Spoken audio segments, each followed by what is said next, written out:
Hello and welcome to the Joe Ligato Show. I'm your host, Dr. Joe Ligato, and today we're going to be reading and providing commentary on an article on how the Pentagon officials say U.S. is ready to fight war with China while supporting Ukraine and Israel. And so this is by the Libertarian Institute, and so this should be very concerning for you because if you're an American especially or a Westerner in general, this directly involves you because the United States and its wider alliance is trying to fight wars across multiple theaters, across multiple continents right now. They're trying to fight a war in the Middle East, in Taiwan, the South China Sea area, in Eastern Europe. They are facing coups in Africa. Oceania would be a battleground as well. So you have what? How many continents? 1, 2, 3, 4. And who knows about Latin America? You might have conflicts there because they're very anti-American at this point. And then, so South America and some parts of Northern America, maybe. So, the entire world, this is shaping up to be a world war, the opening salvos of a world war. But let's see the various ways that the West is manufacturing consent with multi-theaters of war at once. So, the article states that the Defense Department officials said U.S. military assets in East Asia are sufficient to confront China as the Pentagon supplies the Israelis and Ukrainian armies with weapons. So that's a lie.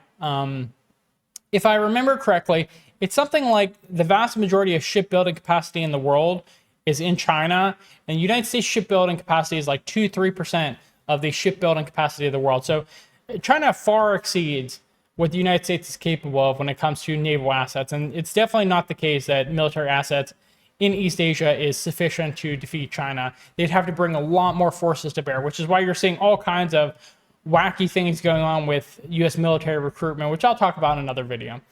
Anyways, Defense Department officials said U.S. military assets are sufficient. Okay. One official described 2023 as a banner year for Washington, increasing its military presence in the region surrounding China. Okay, so remember that. When they say that China is the aggressor here, it is the United States that is definitively surrounding China. I mean, this is objective reality here. They're trying to flip India against China. They have Taiwan pointed at China. They have Japan, South Korea. They're trying to get my current home, which is the Philippines, against China as well. They're doing everything possible to contain China so it can't become the kind of naval, mercantile trading power that it wants to be in the world. Trading with the rest of the world, being a manufacturing powerhouse. And so the United States just is not allowing that. They're the hostile power. They're the ones that are aggressing on China. This is objective reality. If you don't agree with me, you're a moron. I don't know what else to tell you. On Tuesday, the Pentagon held a press conference. I think the funny thing is they do this with Iran too, where it's like they say Iran's their aggressor, and then you just see a map of a ton of military bases surrounding Iran. It's like, why did Iran build its country around near American military bases? And you can say the same with China here. Why did China build its country so close to American military bases? It's just ridiculous. Anyways, I'll move on. On Tuesday, the Pentagon held a press conference to discuss 180 unsafe, unprofessional, corrosive, and risky encounters between China and American aircraft over the past 2 years. I guarantee all of those have occurred within the South China Sea, where America is the aggressive force. They're literally going to the other side of the world in order to harass China. However, reporters asked the officials, commander of the Indo-Pacific Command, Admiral John C. Aquilino, and Assistant Secretary of Defense, about the Pentagon's ability to deter China as it arms Israel and Ukraine. We're already seeing that the United States is giving up on Ukraine to a very large extent and arming Israel instead. So America just does not have the military manufacturing capacity to handle all of these conflicts at once. It's just, I've even gotten other videos on just manufacturing capacity for various ammunitions, and the United States just cannot do it. What it's currently doing right now, what it's currently supplying to various countries, exceeds what it's capable of replacing.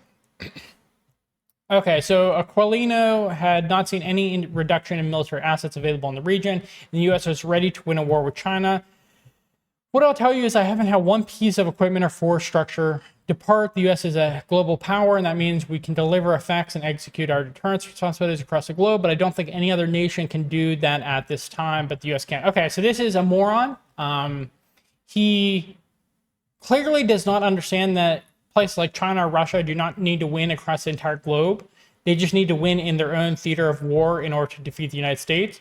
And so the fact that the United States is spread so thin, he's not realizing that's an overextension. He's seeing that as a benefit that the United States can just be everywhere at once, because it's not that it could be everywhere and do everything, it's that it can just be everywhere and spread too thin to do anything effectively, which we've seen in Vietnam, we've seen in Afghanistan, we've seen in Iraq, we've seen in its current situation in Ukraine. I mean, just so many instances of the United States not being able to do anything successfully because it is spread too thin. But this is a moron speaking, so he apparently doesn't know any better. Bless his heart. Indo-Pacific prepares every day to ensure we execute both the mission the secretary gave me. Number 1, to prevent conflict in the Indo-Pacific. Number 2, if mission 1 fails, be prepared to fight and win. Ratner said he was not concerned about Chinese aggression because the White House has had a banner year in building up its military alliances in the Asia-Pacific region. We have been developing a more mobile, distributed, lethal, and resilient force posture in the Indo-Pacific. We've had a banner year. How many times are they going to say banner year here? In that regard, over the last 12 months, a lot of great work in concert with Indo-Pacific from Japan, Philippines, down through Australia. And in the meantime, we have been deepening our alliances and partnerships in the region. And to a T, our key alliances and partnerships in the region are stronger than they have ever been.